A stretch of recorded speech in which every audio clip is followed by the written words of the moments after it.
Hi everyone, Pragati here. Welcome back to my channel. In this video today, I would like to share with you what I've actually found out about the pre-COVID market and the post-COVID market for the first-time buyers. Now there are two scenarios here which I've actually done a research on and put them here so I can share that with you. So this column here is pre-COVID and this is for the post-COVID. Now based on the same value property, the property value being 475,000, before the COVID, lenders were happy to lend with only 10% deposit. So a 10% deposit on 475,000 is 47,500. Now there was stamp duty before the COVID, so you would have paid a 5% stamp duty on £175,000, which is 8,750, giving you a total outlay, total money used of £56,250. So that's how much you would have spent your own money savings towards buying the property worth 475,000 before the COVID. Now let's look at the scenario after the COVID. So what happened after the COVID is, as soon as the stamp duty exemption was announced, there was a flood of first-time buyers going to the market, looking, inquiring, doing viewings for the property, and that sort of created a bit of a demand in the market, pushing the price up. Now I've done a research again, and different organizations, different companies have got different figures. Some say, the market went up by 2%, some say by 5%. So I put an average figure of 3% here.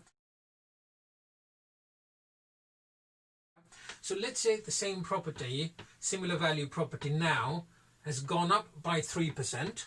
Okay, so a 3% increase on that is 489,250 pound.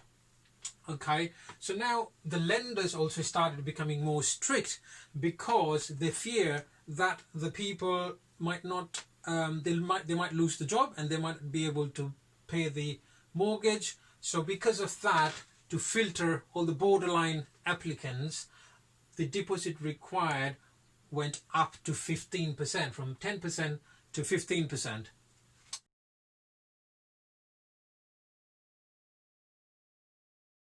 So 15% of that is now £73,388.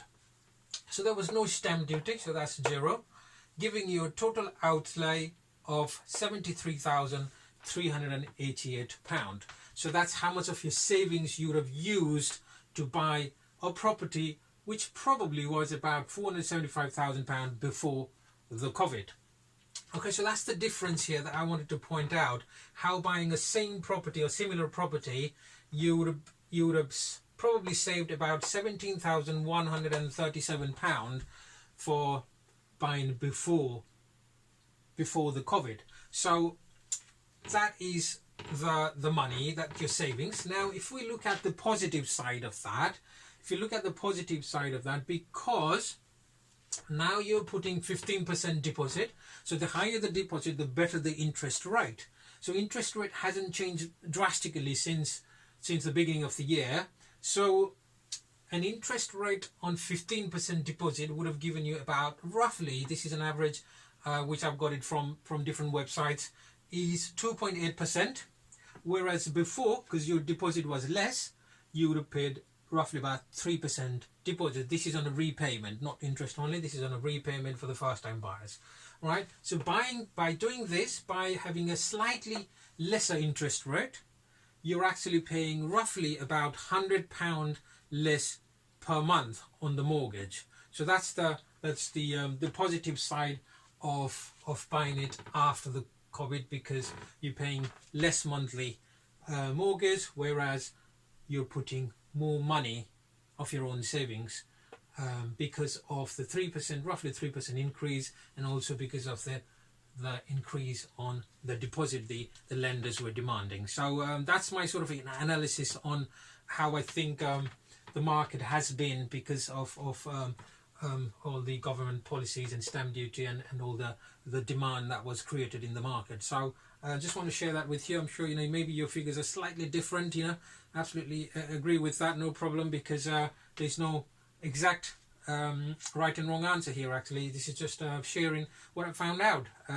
So thank you for watching, and if you've got any other views, please share that, and I'll see you on the next video.